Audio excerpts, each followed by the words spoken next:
Hello बच्चों, आइए दिए गए प्रश्न को समझते हैं। यदि a बराबर 5 तो ज्ञात कीजिए पी ए यानी कि पावर ऑफ ए, यानी कि इसका मतलब होता है घात समुच्चय। तो आइए इसकी मुख्य अवधारणा पर चर्चा कर लेते हैं।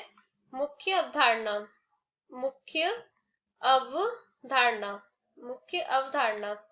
सबसे पहले हमें समझते हैं कि घात समुच्चय क्या होता है। घात समुच्चय, जैसे कि हमें यहाँ पे एक समुच्चय ए दे रखा है, तो यहाँ पे इसका घात समुच्चय क्या होगा।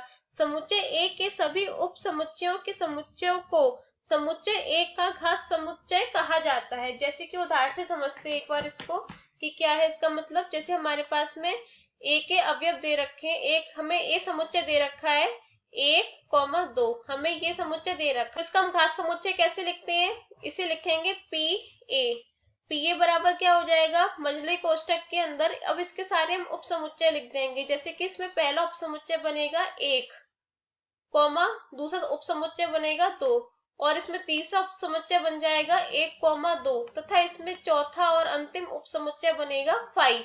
5 का मतलब होता है रिक्त समुच्चय, यानी कि वह समुच्चय जिसमें कोई भी अवयव ना हो उसे हम रिक्त समुच्चय कहते हैं। इसे हम 5 से प्रदर्शित करते हैं। 5 का मतलब होता है 5 बराबर रिक्त समुच्चय।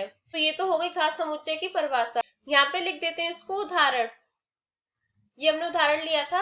अब हमें प्रश्न में क्या दे रखा है, ए बराबर हमें समुच्चय दे रखा है ए बराबर 5, यानी कि हमें दे रखा है रिक्त समुच्चय। इसे हम इस प्रकार भी लिख सकते हैं। तो इसका घात समुच्चय क्या हो जाएगा। घात समुच्चय के अंदर क्या आते हैं, समुच्चय के उप समुच्चय आते हैं। अब वह रिक्त समुच्चय है तो रिक्त समुच्चय के क्या उप समुच्चय बन सकते हैं, कोई उप समुच्चय नहीं बनेंगे। तो यानी कि इसका घात समुच्चय भी क्या आ जाएगा 5 आ जाएगा। इसको इस प्रकार से मंझला कोष्टक में लिख देंगे 5। तो यही हमारा उत्तर है। आशा करते हैं कि आपको प्रश्न समझ में आया होगा। धन्यवाद।